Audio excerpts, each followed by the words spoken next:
Dartmoor prison, isolated from the outside world by walls of granite.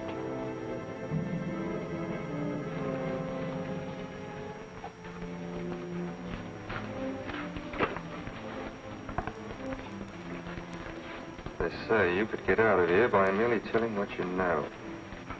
You may or may not be another Scotland Yard bloke. But I'll give you the same answer I gave the others. I still have 2 years, 8 months, and 6 days left in which to make musical boxes. That'll be sold at auction for the benefit of this delightful sanctuary. And I intend to serve them.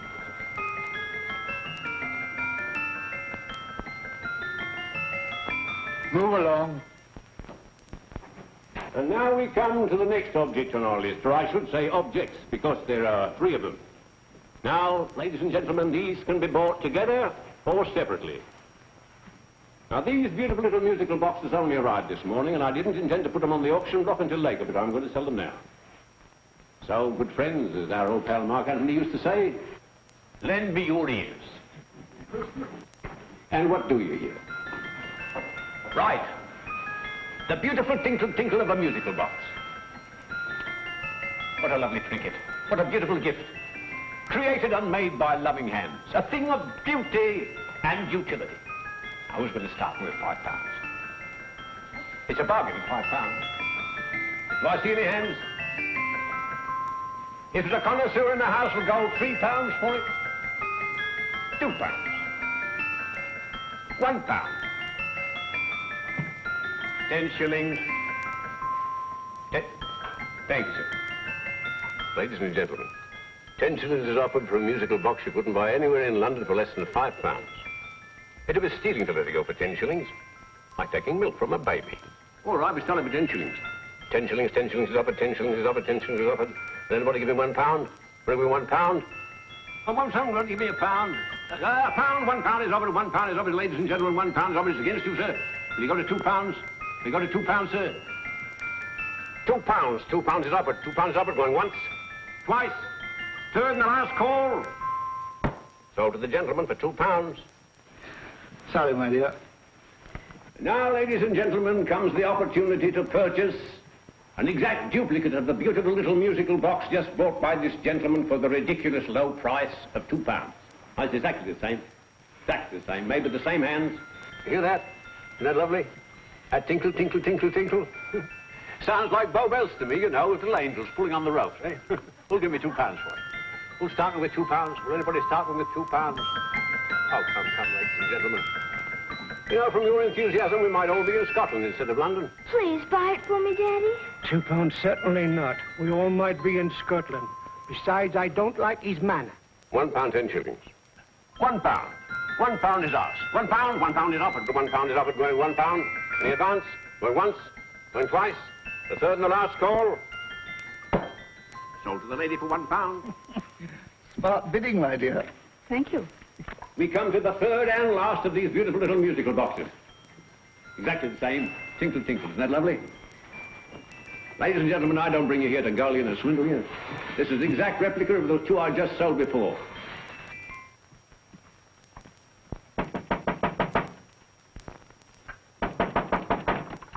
We're closed. But this is extremely important.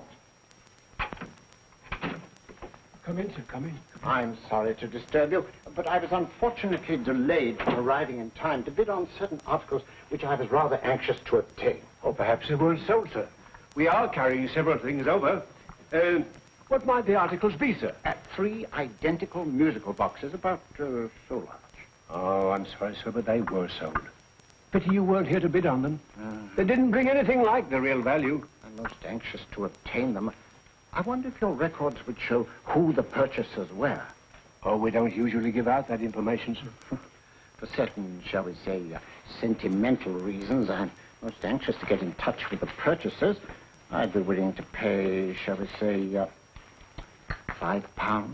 Well, for certain sentimental reasons, sir, we'd be very happy to oblige. Alfred, today's sale. The 3 musical boxes. Musical boxes, oh. Ah, here we are.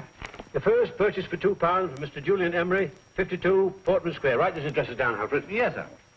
Second didn't leave any name. Oh, how unfortunate. I think she's a dealer. You see, they don't like us to know where the things are going. On account of the profits. You say the second purchaser was a woman. Can you give me a description of her? Oh, she was a young woman. Fairly tall, slender. Had a light complexion and dark hair, and she was wearing A grey suit, don't you remember? That's right. She probably runs a gift shop. She paid £1. You say she comes here fairly frequently? No, I didn't say so. But she does, sir. Like as not, she'll come in on Thursday. We have sales on Mondays and Thursdays. Oh. And the third box? The third, Mr. William Kilgore, 143B Hampton Way.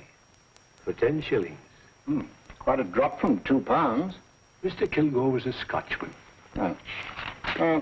Thank you. You've been most helpful. Oh, thank you, sir. And any time you're passing, dropping, we always have lovely things for sale. How kind, sir? Thank you. I'll be back Thursday.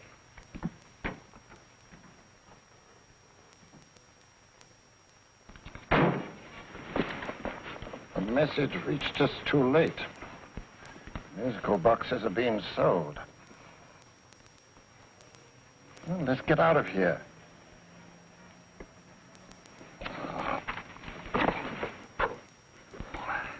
Someday you'll go too far.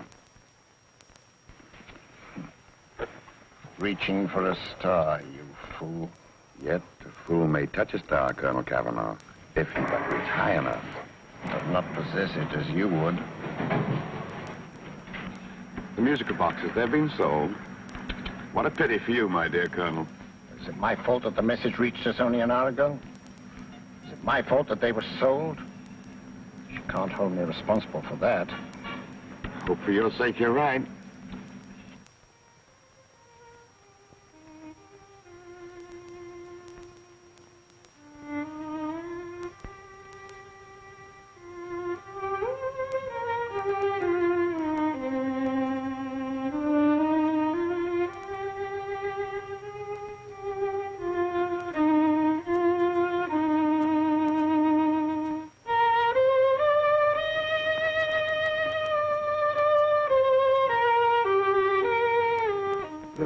Upon you tonight at 7:45, a gentleman who desires to consult you upon a matter of the very deepest moment.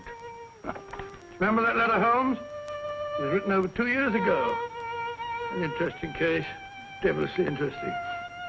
Irene Adler. What a striking-looking woman from the brief glance I had of her. Seems only yesterday. What charm. What poise. And what a mind. Sharp enough and brilliant enough to outwit the great Sherlock Holmes himself.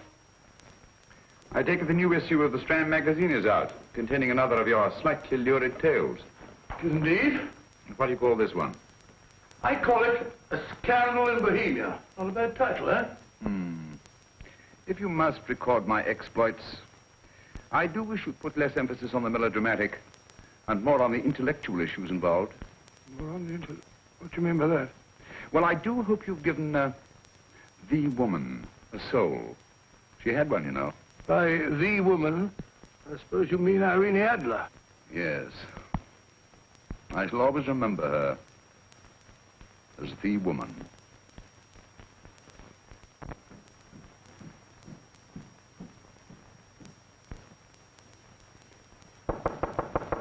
Dorian? I think. That's the old boy. How are you? How are you, old boy? I haven't seen you for years. I want you to meet my old friend Sherlock Holmes. Holmes is the stinky. In other words, Julian Emery. How do you do, Mr. Emery? Watson has often spoken of you. Oh, has he? Yes, we were at school together. Yes, more years ago than I care to remember, but you didn't come in here just to remind me of that. No, I just happened to be in the neighborhood and saw your lights burning, so I took the liberty of looking you up. Still writing your mystery stuff? Yes, there's a new one out this week. Good, I never miss them. Oh, good, thanks. I say that bandage makes you look very interesting. Still poking your nose into other people's business as usual? Who hit you? I haven't the foggiest notion. Somebody knocked me on the head in my own living room, and then proceeded to commit the most idiotic burglary you ever heard of. Fellow must have been balmy as a coot. Balmy? Why? Come sit down, old boy. Yeah, You You like a cup of tea? Huh? Oh, all right. I'll go and tell Mrs. Hudson about it. Yeah. Why do you say the robbery was idiotic, Mr. Emery? Oh, simply from the fact that with about £5,000 worth of musical boxes in my living room, the thief, who I caught in the act, made off with one that isn't even worth £5. I gather you're a collector of musical boxes. Yes, I am indeed. Some of them very beautiful, but not the one that was stolen. The thief evidently grabbed the first thing that came to his hand when he heard me coming into the room. Still, it's rather odd, isn't it, that having disposed of you, he didn't pick up something more valuable. Mm-hmm. Was there anything unusual about the stolen box? No, nothing at all. I picked it up in the south of France, several years ago. You say you have many valuable music boxes, and yet the thief made off with one that isn't worth £5. Sounds like rather an intriguing little problem. Yes, well, I take it that he was just an ordinary petty thief and didn't know the value. That is a possible explanation, and yet I venture to say that the average petty thief has a more extensive knowledge of the value of objets d'art than the average collector. Well, anyway, that's Scotland Yard's theory. They didn't get very excited about it. That's consistent anyway. I wonder if I might see your collection, Mr. Emery. Oh, of course you could, yes. Nothing a collector likes more than showing off his trophies. When would it suit you? No time like the present. Good. My place is just round in Portman Square. Shall we? Yes, right. Hello? Where are you going? Stinky hasn't had his tea yet. Oh, I'm sorry. We're going round to my place, where I'm going to give you something better than tea. Now, this one was made for Louis XV, and is one of the very few still in existence from that period, and a particularly fine specimen at that. Charming, isn't it? Quite. They all sound to me like a lot of mice running about on a tin roof. I'm afraid you have no ear for music, Watson. Give me a good old band playing a rousing march. You have all your silly little tweets.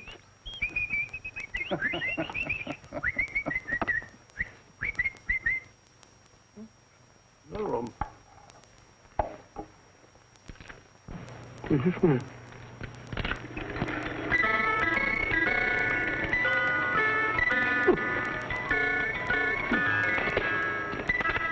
Stupid thing. Seeing rabbit. What would you say offhand is the value of a box like that, Mr. Emery? Well, it's hard to say offhand, but I think we'll bring about £500 or £600 today. It's the gem of my collection. Yet a thief who steals an oddity like a musical box passes up one worth £500 for one of almost no value at all. Odd. Very odd.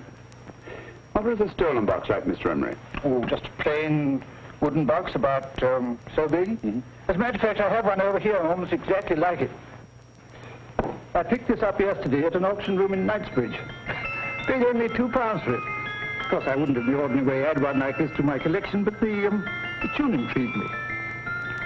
I'd never heard it before.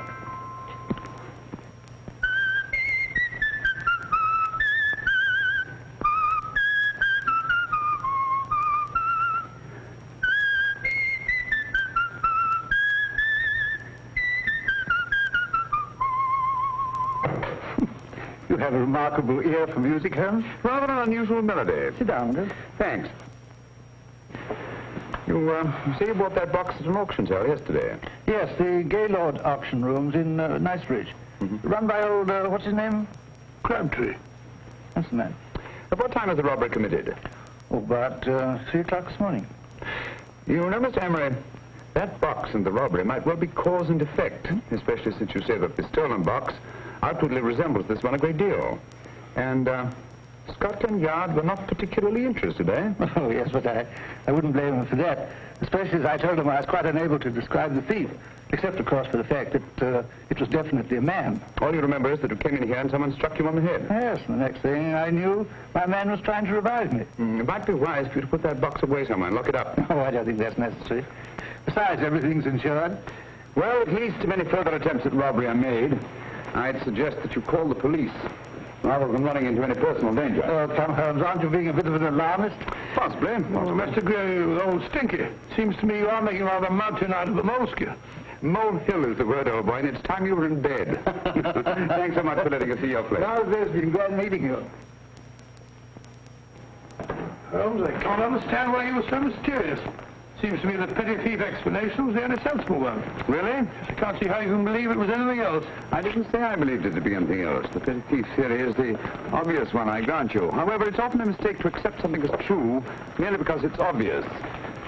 The truth is only arrived at by the painstaking process of eliminating the untrue. We are not able to do that in this case without further data. Rubbish, you're pulling my leg. You're trying to turn a couple of halfpenny robbery into an international plot. No, I'm not. I just hope that your friend Stinky is a little more cautious in the future. Just in case.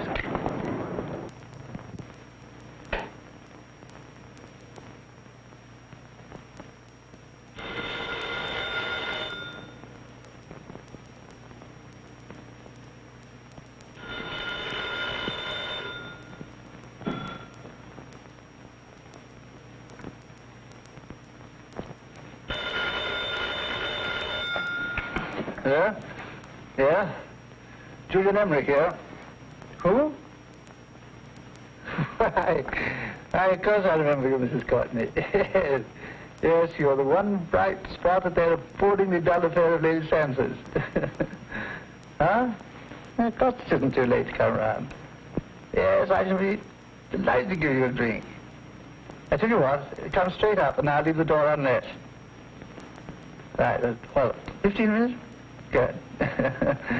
I shall be counting each moment. No, I mean that, really. Right, goodbye.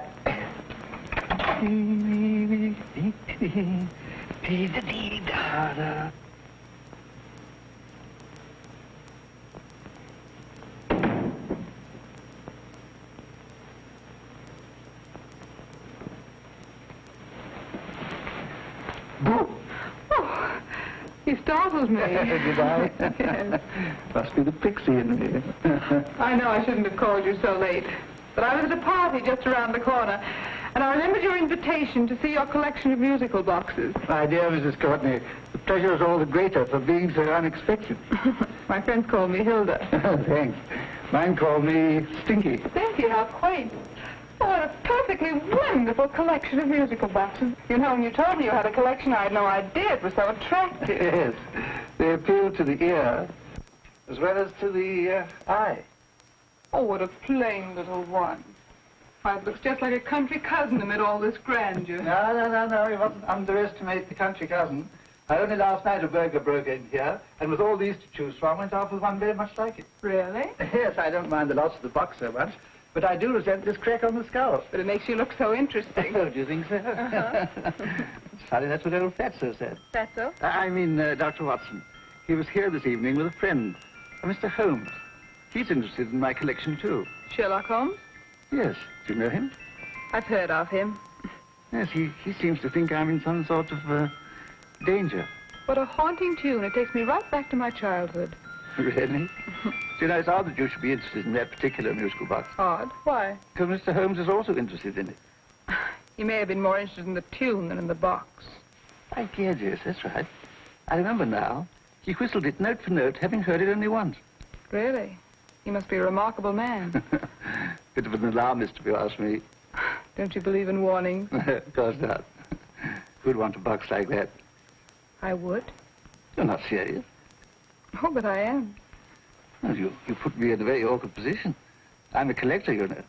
And the collector buys but never sells. But if the price were high enough... Price has nothing to do with it. It's the principle of the thing. Yes, well, we haven't had our drink. No, thanks. I must be getting along. Must you really? I'm afraid so. You're not walking out on me, are you? My reputation. Stinky. I say, you know, you are an attractive woman. Thanks.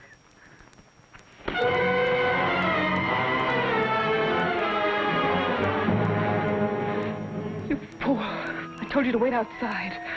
What did you have to kill him for? All I had to do was walk out with this. He held you in his arms. Don't touch him. Don't touch anything. Now get out. I'm sorry. You're sorry. What about me? This is murder. What about Scotland Yard? What about Sherlock Holmes? Now get out!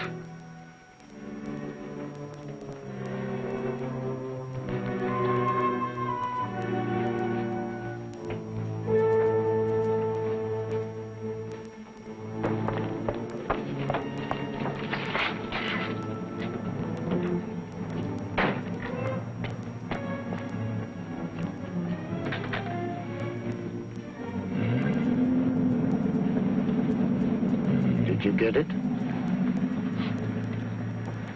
Good. Did you have any trouble with him? Just a matter of murder. Ah, Mr. Holmes. Hopkins. Thanks for coming so promptly. Inspector Lestrade suggested that I call through to you. Mr. Emery was a client of Mr. Holmes, Inspector. Indeed. You didn't mention that when I telephoned you, Mr. Holmes. Well, not exactly a client, Inspector. Sergeant Thompson? He was killed between the hours of 11 and 2 o'clock this morning, Mr. Holmes. Must have been someone he knew, someone of whom he had no suspicion. Poor old Stinky. It's all my fault. I should have prevented this. Well, it's no time to start talking about that now, Doctor. Apparently it's gone. That's the second attempt on the musical box that Emery bought at the auction sale, and this time it was successful. But that box was only worth £2. It was worth a man's life, Watson. I think we'd better pay a visit to Gaylord's auction room and that fellow Crabtree. Inspector, may I suggest that you make a complete search of this flat for a small, plain, musical box about that size? Thank you. Come on, Watson. You say the first box went to Mr. Julian Emery, the second to Mr. Kilgore, 143B Hampton Way, and the third to the unidentified young lady who presumably has a shop and lives near Golders Green. That's right, Mr. Holmes. Isn't it rather strange, Mr. Crabtree, that you should have had 3 identical musical boxes all playing the same tune? Where'd they come from? Dartmoor Prison. Dartmoor? Yeah, we get a regular shipment from there every month. The inmates manufacture them. Well, they make all kinds of things, you know, pipe racks, wastepaper baskets, musical boxes. Did you happen to notice if anyone showed any particular interest during the auction in the purchasers of these 3 boxes? Oh, come now, Mr. Crabtree. This is very literally a matter of life and death. Well, since you put it that way, Mr. Holmes, there was a gentleman came in here about an hour after closing time, and he was in an awful state, he was. He gave me £5 to tell him where the boxes had gone to. He said they had a sentimental value for him, sir. Expensive sentiment.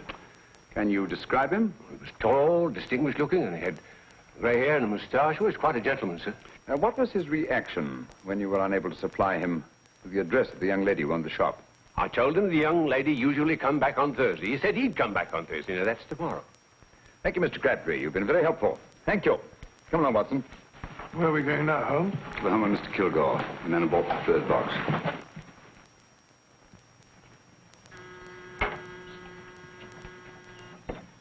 But hang it all, Holmes, how do you know those other 2 musical boxes are of any importance? I don't, but I certainly have no intention of waiting until the owners are murdered to find out. No one at home. I hope that's the explanation. I'll have a look through this window.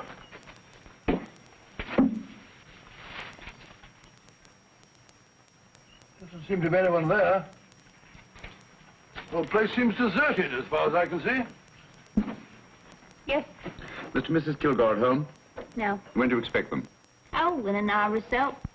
There's no use you're hanging about. They don't buy nothing from peddlers. Peddlers? My good woman, this is Mr. Sherlock Holmes. Sherlock Holmes? Oh, go on. Do you mind if we come in and wait? My business is rather urgent. Well, I've got to go out and do my shopping. And I don't know if Mrs. Kilgore'd like any strangers nosing about. Quite all right, I assure you. Well, I've got to be off. It's too white in the parlor. And no smoking either. Mrs. Kilgore says it smells up the house.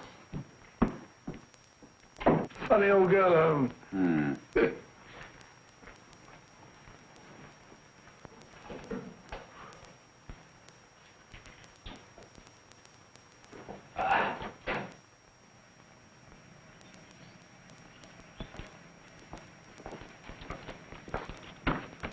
Park Lane. Park Lane? And what would the likes of you be doing in Park Lane? Now, don't worry about the fare, Ducky. If you know how to get to Park Lane, up it.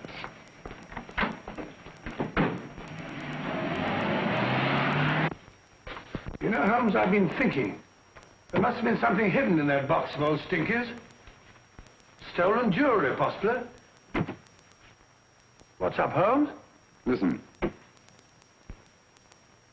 What's just the steam in the water pipes?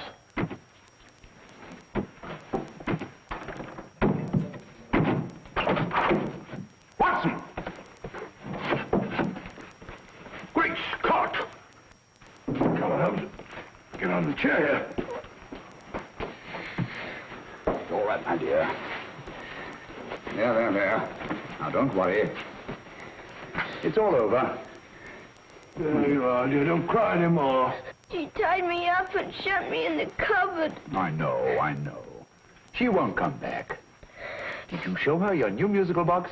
Yes, she said she wanted to hear it play, and as soon as I showed it to her, she grabbed hold of me. I know. Now, don't worry, nobody. We'll buy you a new musical box. Yes, my dear, the best one in London.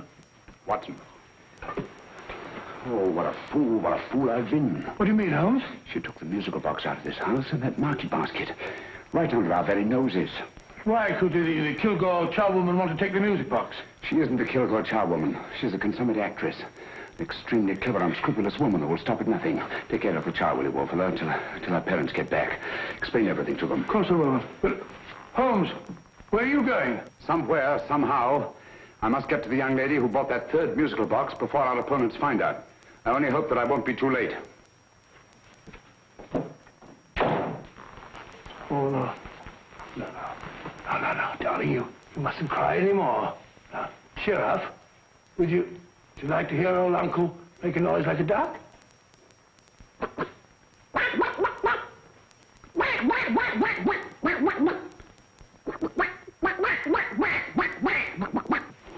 Oh, sorry.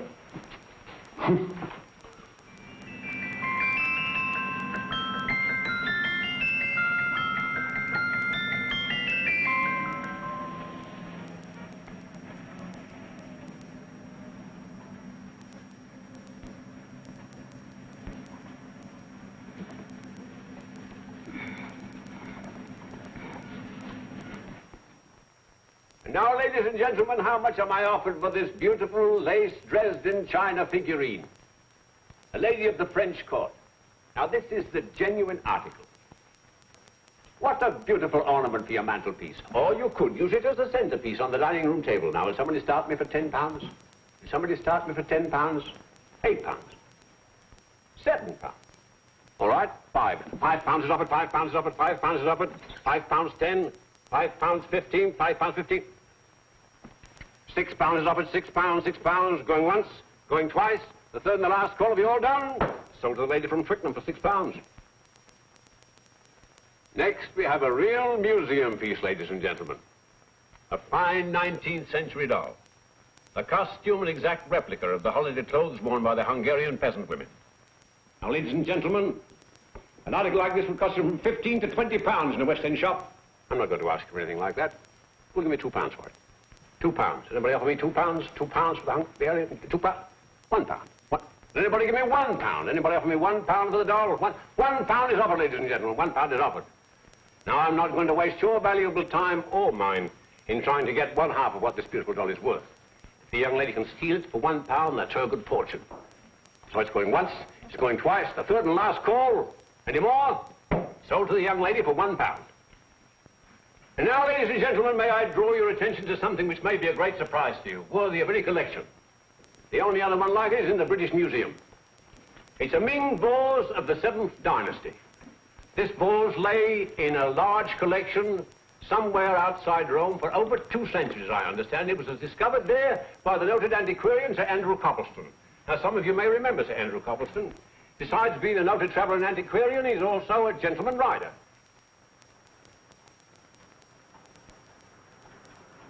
The girl with the parcel in her hands, that's her. Are you sure that's the girl? Well, she fits perfectly the auctioneer's description. Follow her, Hamid.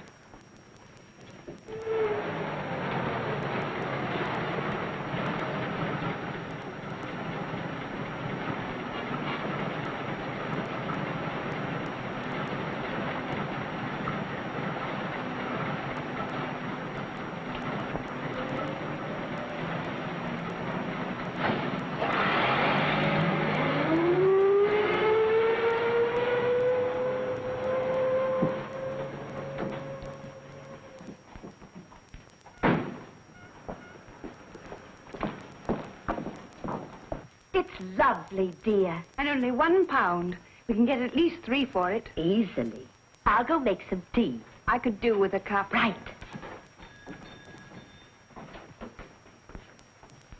Good afternoon. Good afternoon. I'm looking for a birthday gift for a 7-year-old girl. What would you suggest? We have some lovely dolls.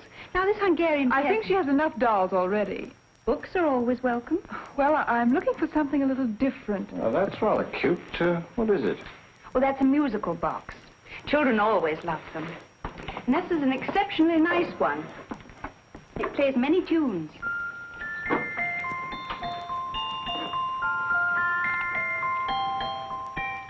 Have you any others? Yes. If you'll just step this way. I have only 2 left.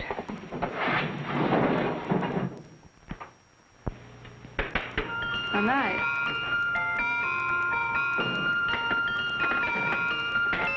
Are you sure this is all you have? I'm sorry. They're rather hard to find, you know. That's our entire allotment. I did have one other, but I sold it earlier this afternoon. But it was only a plain wooden one. It wouldn't have been a very nice gift for a child. Really? Do you happen to know who the purchaser was? Why, yes. He left his card, just in case anyone should inquire for him.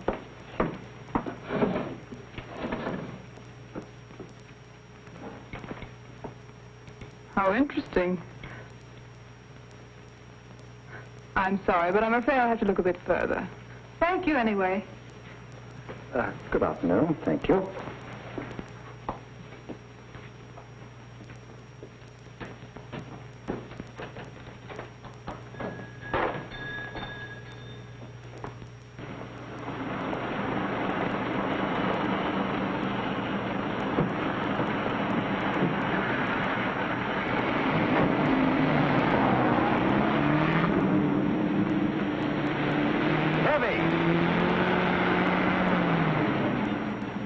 Follow that cab. Here, now, what? Scotland Yard. Hop in.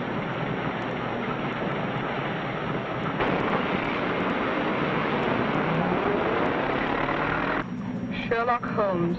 I might have known.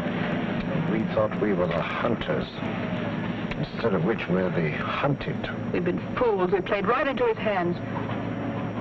Of course. He's had us followed. Don't look. The man in front of the toy shop. Hamid.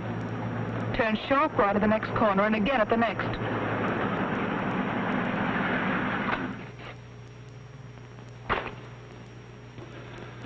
No photograph of her, Commissioner, as I expected. She's not a known criminal. But how do you expect to know if you do find her? After all, she was disguised as a charwoman. Don't worry, old fellow. If I ever see her again, I'll recognize her. Well, it won't be long till we know who they are and from where they operate. Who's covering them? Sergeant Thompson's following them, sir. They won't get away from him. He's a good man. We could have arrested them at Clifford's toy shop if we had any proof. But we know that they killed Emery. Proof, my dear fellow. We must have proof. We've x-rayed it, sir. There's nothing whatever concealed in the box. We'll have a look at the plates.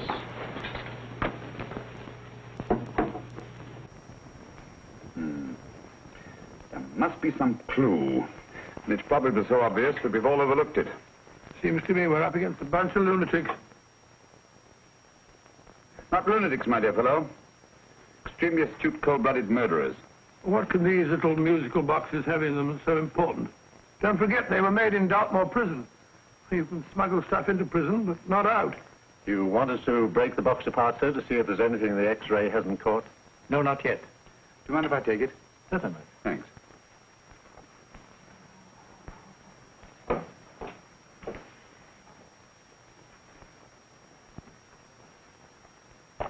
The governor of Dartmoor Prison informed us, sir, in answer to Mr. Holmes' question, that all 3 musical boxes were made by the same convict, John Davidson, serving a 7-year term, sir. Davidson? The Bank of England plate. That'll be all. Yes, sir. Now we're getting somewhere. Wait a minute. How did you know about the plates, Mr. Holmes? I'm a student of crime, Inspector. I make it my business to know about such things. And when the name of Davidson was mentioned... Well, who is this fellow Davidson? As long as Mr. Holmes seems to know all about it already, I suppose there's no harm in telling you. 2 years ago in London, there occurred a robbery of such tremendous importance, although the stolen articles themselves have no intrinsic value whatsoever, that the Home Secretary was instrumental in seeing that not a word of it appeared in any newspaper. But you never told me anything about this, Holmes. You were away at the time. Articles of no intrinsic value and yet of such importance? I don't understand. Davidson was apprehended within 15 minutes of committing the theft. But by that time, He'd hidden the articles in question, and they've yet to be found. Before going further, Dr. Watson, I must inform you that this matter's not to be mentioned outside of this room. Of course not. Do I look like a man who'd gossip? Let's not go into that now, old fellow, shall we? Davidson had been employed for years in a position of extreme trust by the engravings department of the Bank of England. The articles he stole were nothing less than a complete duplicate set of plates for printing £5 notes. What? The Bank of England's own plates? Precisely. And with those plates, a gang of crooks could flood England with £5 notes, not forged in the usual sense of the word, but notes undetectable from genuine Bank of England notes in any way whatsoever. Good heavens. Any whisper at all might have resulted in enormous damage in shaking public confidence in the Treasury. We tried everything after we arrested Davidson. Offered him a shorter sentence if he'd tell us where he'd hidden the plates. Why, we even put in Scotland Yard men with him as cellmates, but no result. Obviously, Davidson is a man of strong character and infinite patience. Yet suddenly he feels impelled to smuggle out the secret of the hiding place of the plates to his confederates. Why? I don't understand, Mr. Holmes. Well, for example, has the Bank of England made any plans to radically change the design of the £5 note so that in, say, 7 years from now, notes made from the stolen plates would be worthless? Confidentially, Mr. Holmes, such a move was discussed. But replacing all the £5 notes in circulation would be such a Herculean task that nothing's been done about it as yet. I see. Of course, there is another possible explanation. Davidson didn't have much time to find a hiding place before he was captured. He may be afraid that the plates will be accidentally discovered before he's released. Hence his anxiety to communicate their whereabouts to his confederates as soon as possible. I believe you've hit it, Mr. Holmes. I'm sure that the message is contained in this musical box. Or rather, in all 3 musical boxes, since possession of all 3 seems to be essential. Our opponents have 2/3 of the puzzle, we have 1/3. Well, what are you going to do, Holmes? Try to deduce the message from the 1/3 that we have.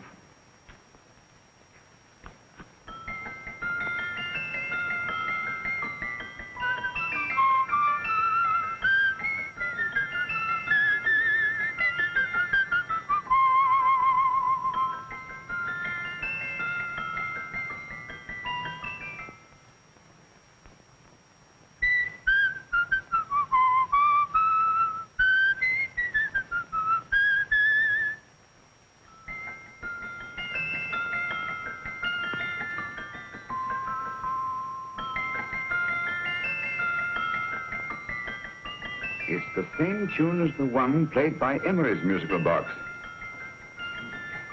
And yet it's different.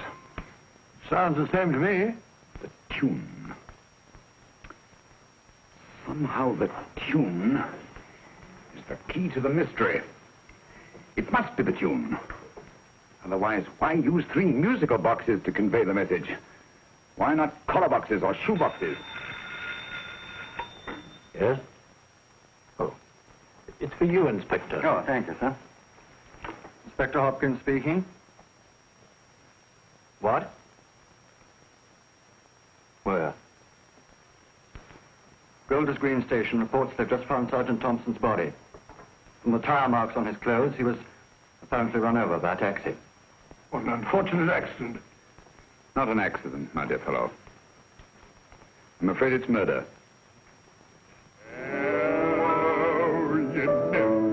Just who you're going to meet when you're walking down a busy London street. Mrs. Orchid, Mrs. Brown, any subject of the crowd. Oh, you never know just who you're going to meet. So you better hold your topper in your hand, just in case you meet a lady on the Strand. Girls will think you're kind of sweet, and your day will be complete. Oh, you never know just who you're going to meet. Now, a gentleman is judged by his appearance. Yes, a gentleman is judged by how he talks. Now, he's much better off when he's acting like a top, especially if he's taking him a walk. What on earth is this outlandish place? A rendezvous for actors. Actors? Buskers, old boy. You've seen them 1,000 times. Actors who entertain the queues, waiting outside theaters.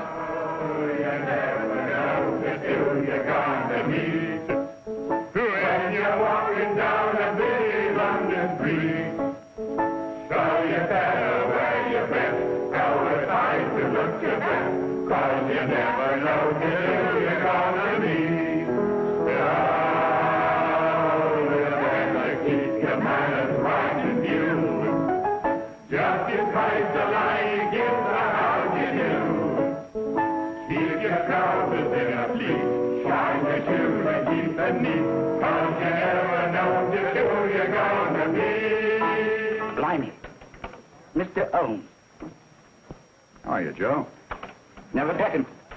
And yourself? Fine, thank you. I want you to meet a friend of mine, Dr. Watson, Joe's sister. Oh, well, any friend of Mr. Holmes is a friend of mine. Hi, Joe. He did me a good turn once that I'll never forget. Yes, I cleared Joe of a most unpleasant charge. Murder, no less. Oh, really? By proving to the satisfaction of the police that he was busy at the time blowing open someone's safe. That's right, Governor. Good gracious me. Joe, now you can help me. Come on, buzz off, buzz off. Come on, off it, off it. Can't a gentleman have some peace and quiet around here? And you too. There you are, Mr. Holmes. Now we can have some peace and quiet around here. Thank you, Joe. There's £5 in this for you. Well, I wouldn't want to take it on myself, sir. But I can get somebody to do it for you for half of that. You don't know what the job is yet. For £5? Murder, ain't it? What? No, Joe, not murder, just music. I want you to identify a song for me. Oh, there ain't a song that's been written that I don't know. That's why I came to you.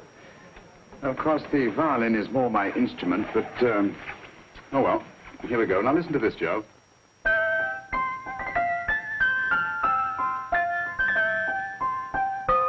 Wait a minute. You're playing that wrong. That should be E natural, not E flat. You know the song? Oh, yes. It's an old Australian song called, The Swag Man. But you're playing it all wrong. That's what I hoped you'd say. Now listen again, Joe.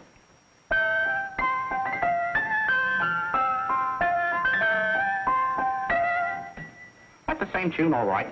But you're making different mistakes than you did the first time. No, not mistakes, Joe. Call them variations. Here, play the song for me, will you, the way it's written.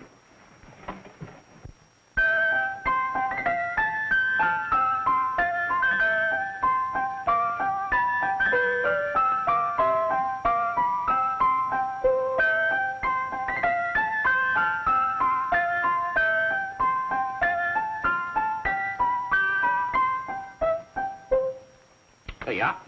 Thank you, Joe. What's it mean, Holmes? You onto something? Perhaps. I don't know yet.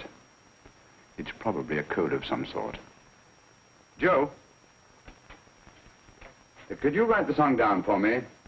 The way it was originally written? Oh, sure, Mr. Holmes. But it'll take a few minutes. Here, Mabel. Pale ale. Come on, off to it. On with it.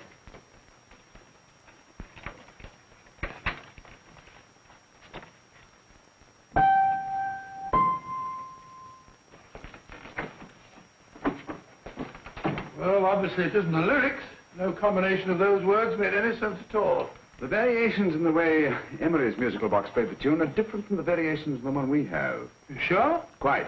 You see, I took the trouble to memorize the tune as played by Emery's box that night we were with him in his flat. Holmes, you amaze me. Elementary, my dear fellow. One of the first principles in solving crime is never to disregard anything, no matter how trivial.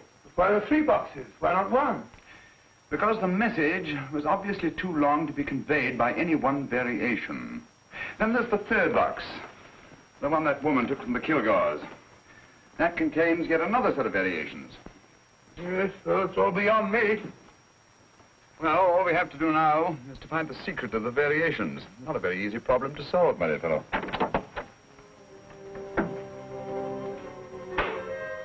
Hello. What's up?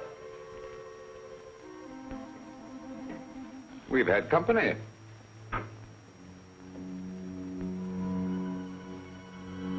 I say, this is outrageous. Ask Mrs. Hudson to come in here, will you? Right.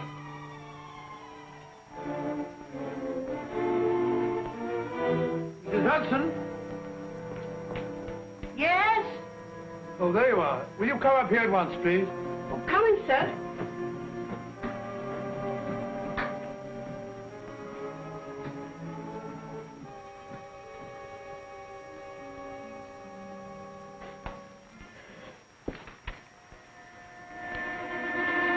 Mercy me, Mr. Holmes. What has happened? Who called while we were out, Mrs. Hudson? Just a young lady. The one who said you wanted her to wait for you. And a nice-looking old gentleman with Our her. friends again, Watson. Friends? What did the young lady look like? Oh, I couldn't see her face. She had a heavy black veil on. But she had such a nice way with her. Oh, I'm sorry, Mr. Holmes, if I've done anything wrong. But you did say I should always let clients come in and wait for you. Don't worry, Mrs. Hudson, don't worry. You had no way of knowing. It's quite all right, quite all right. Now, don't worry, Mrs. Hudson. Don't worry. Where on earth's the musical box? They didn't get it. Didn't get it? Where is it? It's in your hand. Huh? In a biscuit jar. Pick the biscuits off the top. Now put your hand inside, and you'll find the music box. Well done, Holmes. Well done. Amazing.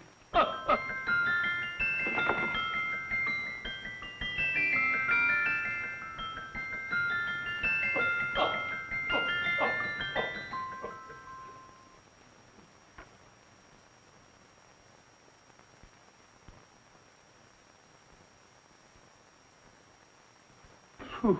Nice fresh smell. Like a pub after closing time.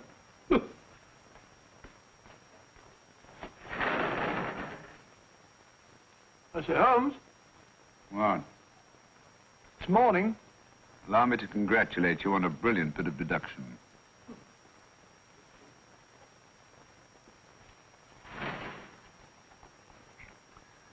It's not a transposition, not a polygraph transposition, not a trigraph, nor any known form of decoding.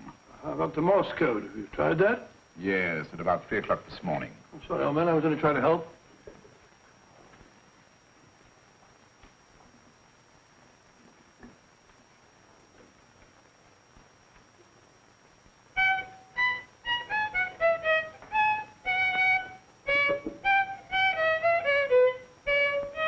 Oh, do me a favor.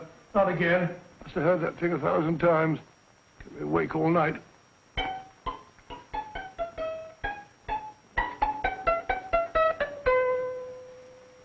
Not a very distinguished composition, I grant you. You know perfectly well I don't know one tune from the other. When I was a kid, my people tried to have me taught the piano. I've always felt sorry for that old teacher of mine. The poor old girl finally reached the point of numbering the keys for me. 1, 2, 3, 4.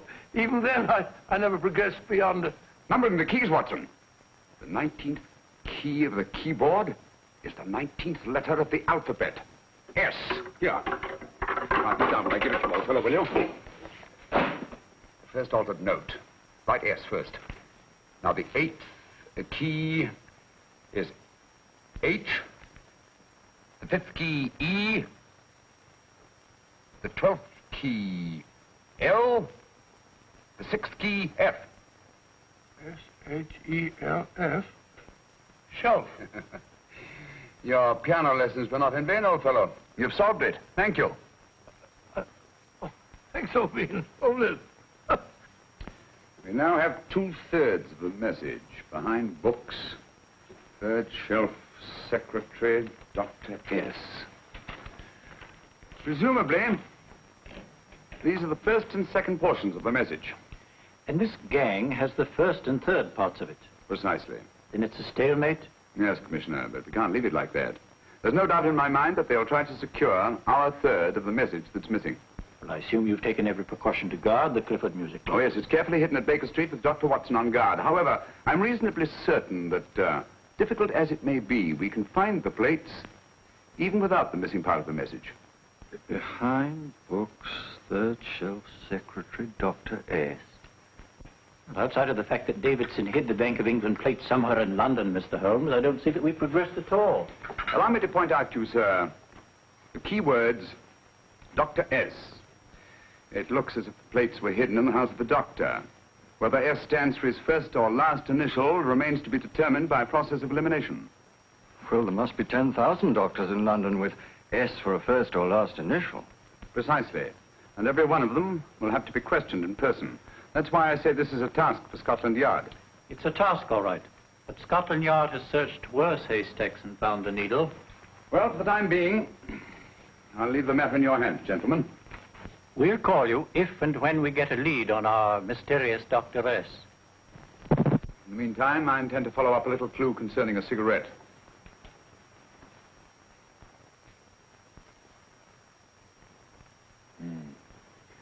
You're certain of the identification of the tobacco? Absolutely. I have made up this special blend for only 3 customers. It is almost pure Egyptian, with a mixture of latakia for added body, and a pinch of perique. Merely a whisper, as one might say, for elusive fragrance. Yes, yes. And the 3 customers? Major Wilson in Bombay, India. Mrs. Catherine Leamington Smith in Ireland. Yes, and the 3rd? Mrs. Hilda Courtney of Park Mansions, Bryanston Square. Thank you. Thank you very much. You've been most helpful. It is a pleasure to have been of service, Mr. Holmes.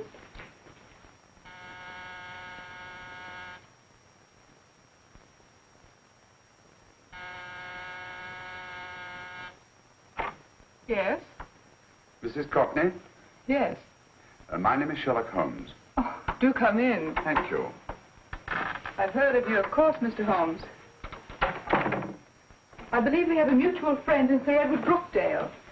He's spoken to me of you quite often. Indeed. And to what good fortune am I indebted for this visit? I think you know Mrs. Courtney. Well, I did get a summons for speeding last week.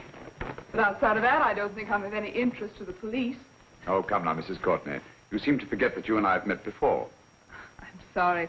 I'm sure I would have remembered meeting the great Sherlock Holmes. Please sit down. Thank you. You say we met before. Yes. At the home of Mr. and Mrs. Kilgore, 143B Hampton Road. Kilgore?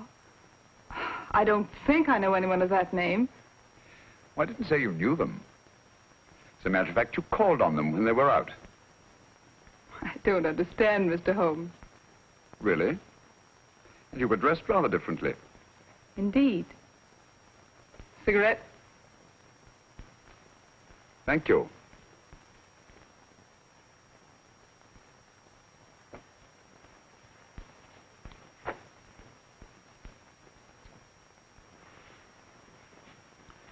Thank you. You know, Mrs. Courtney, people generally forget, in assuming a disguise, that the shape of the ear is an almost infallible means of recognition and identification to the trained eye. Evidently, you've mistaken me for someone else. Oh, no, not at all. Though naturally, I expected your denial. But when you paid your visit to my rooms at Baker Street, you carelessly left behind another identification. They're, identical, aren't they? Yes, I must admit they are. You see, Mr. Holmes, to catch one as clever as you, I had to use a very special lure. I knew you'd be unable to resist the bait of my cigarette, having read with great interest your monograph on the ashes of 140 different varieties of tobacco. I should advise you not to move, Mr. Holmes. I must congratulate you on your ingenuity, Mrs. Courtney. It was indeed a brilliantly designed trap. Thank you, Mr. Holmes. Praise from a master is indeed gratifying. I shall always cherish the memory of your flattering words. Memory? Precisely. I'm afraid these gentlemen have a most regrettable task to perform. Unless, of course, you care to turn over the missing musical box with your pledge to take no action against us in the future. I'm afraid that will be impossible. I thought that would be your answer. Hamid! Careful! Careful. There's no need to be unnecessarily rough with our distinguished guest. You realize, Mr. Holmes, that your demise will not take place here, the corpus delicti, you know. Well, naturally. Shall we go? It's so fearfully awkward having a dead body lying about. Don't you agree, Mr. Holmes? Another dead body shouldn't weigh too heavily on your conscience, Mrs. Courtney.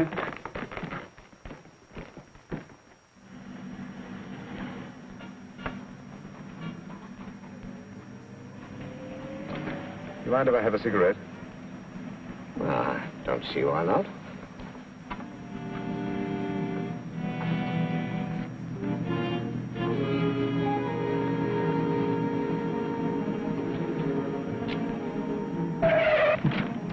Be careful, Hamid. It's the brakes, they bind. Thank you, Colonel Kavanagh. It's very considerate of you.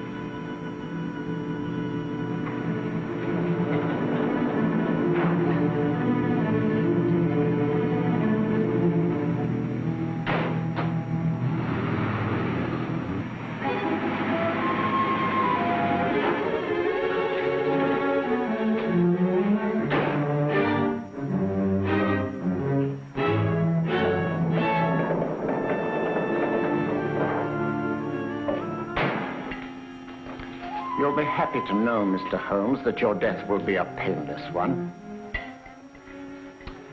Hamid, attach this to the motor of the taxi. That little attachment, my dear Mr. Holmes, contains the deadly fluid known as monosulfide. The Germans use it with gratifying results in removing their undesirables.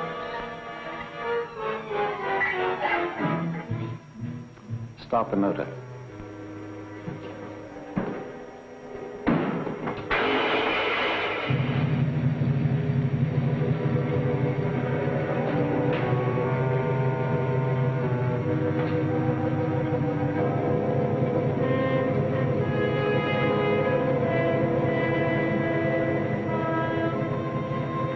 Tape his mouth.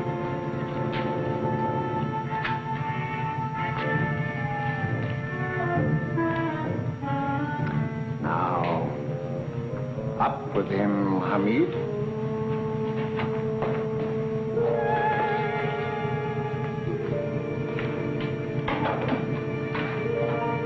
You find yourself like Muhammad's coffin, Mr. Holmes, suspended between heaven and earth. Plenty of fuel in the tank? Good. It would be too bad to have anything go wrong through so simple an oversight.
Good afternoon. Mr. Sherlock Holmes? No, I'm Dr. Watson. Oh, of course, Dr. Watson. How stupid of me. Oh, so, this is stupid of me. Won't you come in? Well, I really came to see Mr. Holmes. Oh, I'm afraid he's out. I don't know when he'll be back. Perhaps there's something I can do. Won't you sit down? Thank you. You know, Sherlock Holmes and I have been engaged on a great many cases. Oh, really? Yes, indeed. As a matter of fact, this very moment, we're involved in one of the most baffling... Oh, well, won't you tell me your trouble? I may be able to help you. It's very kind of you, Dr. Watson. Perhaps if I wouldn't be imposing too much. Imposing? Oh, there's no imposition. No imposition at all. A pleasure, I assure you. Now, tell me all about it, Miss Williams. Mrs. Williams. I live in Surrey, Dr. Watson, and I've come up to London in sheer desperation. My only sister has disappeared, and the local police seem utterly unable to find her. Well, Holmes and I solved a case exactly like that once. Very interesting as far as I remember. I call it the adventure of the solitary cyclist. Oh, sorry. Now I come to think of it, it wasn't so very similar. Entirely different. I don't think what I was saying. Where were we? She's only 17, Dr. Watson, and until she disappeared last Thursday, she seemed to be in the best of spirits. Well, possibly a romantic entanglement? Oh, no, nothing of the sort. She left no note, didn't even pack a bag, no explanation. She just started to walk to the village from our house in broad daylight and simply vanished from the face of the earth. Oh, there. Might I have a glass of water? Glass of water. Have one in 1 minute.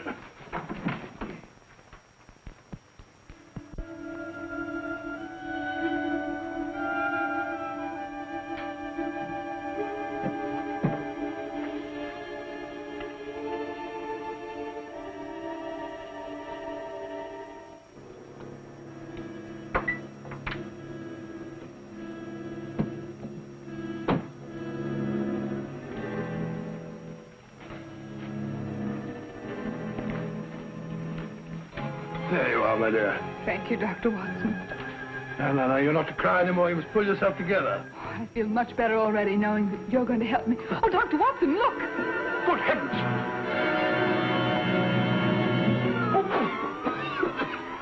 Get through the fire brigade, quickly! Haven't you a fire extinguisher? By George, we have it.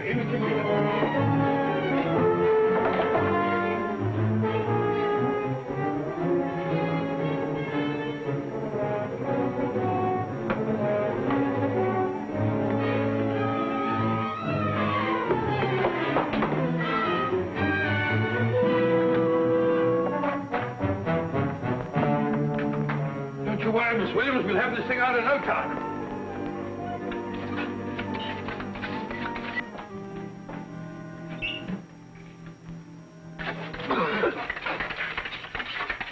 That's got it. It's a bear. Well, you see, there was no need for the fire brigade after all. I hope you weren't too frightened, Miss Williams. Gone. That's the trouble with women. They always lose their heads in an emergency. Well...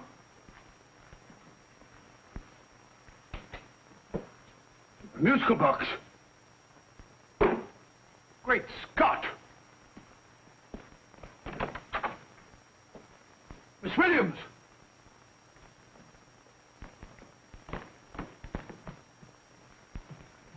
Well? Good. And Holmes? By now, Mr. Holmes has no doubt exchanged his violin for a harp. Always assuming that heaven is his destination. And now that we have the missing musical box...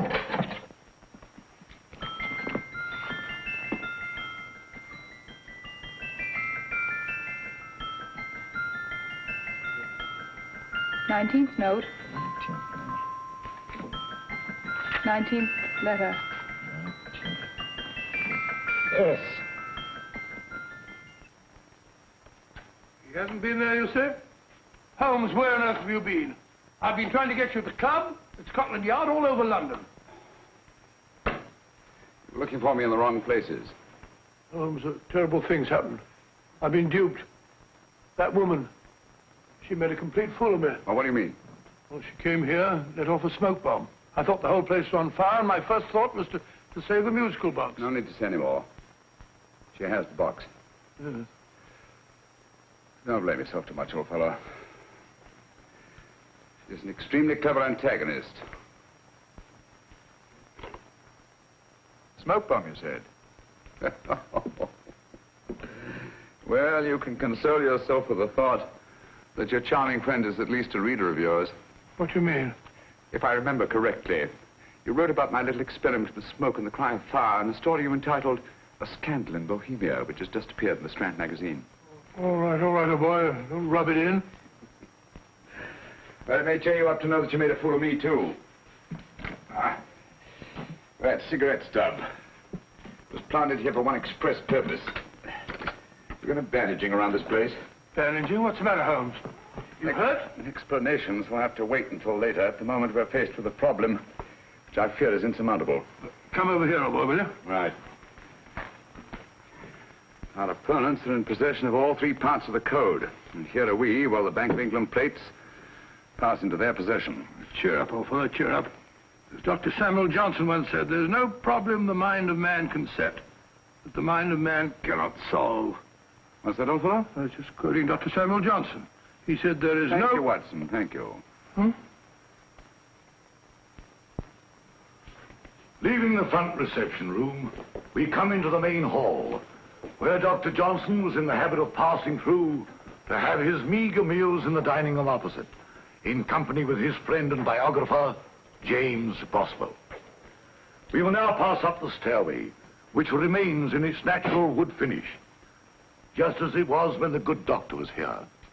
The framed etching on the wall is believed to have been presented to Dr. Johnson by the distinguished painter, Sir Joshua Reynolds.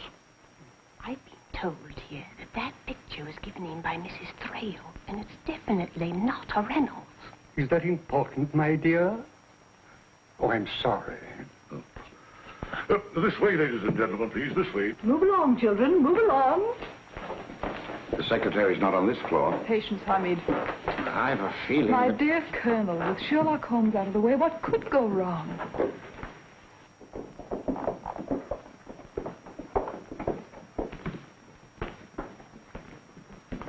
And here we have the Garrett Library, in which Dr. Johnson wrote his famous dictionary, and in which you will see also many of the great man's books and other items of interest.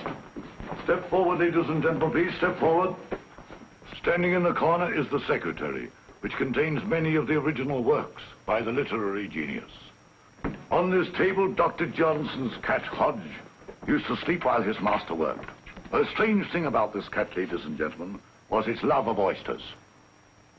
They do say that the dear doctor often went hungry to find the cat that delicacy. What a pity.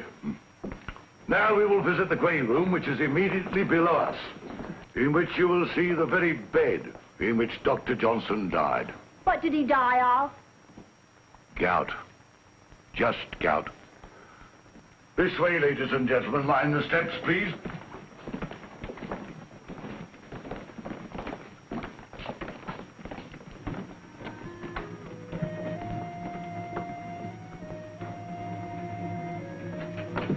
Your keys.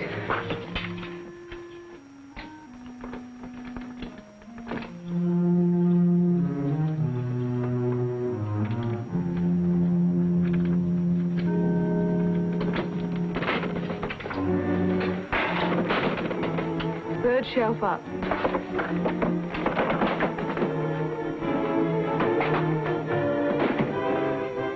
The knife.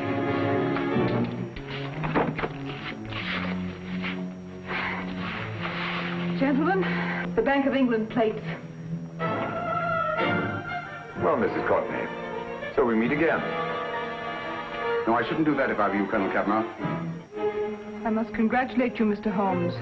You're far more clever than I thought. Thank you, Mrs. Courtney. Praise from you is indeed gratifying. I shall always cherish the memory of your flattering words.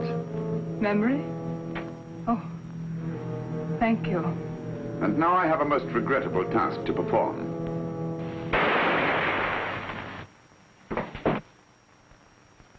Holmes! Coming, Holmes! Holmes! You all right? Perfectly, thank you, old fellow, but I think this gentleman on the floor requires some medical attention. We must see that he looks his best, you know, when he's hanged. Take them in charge.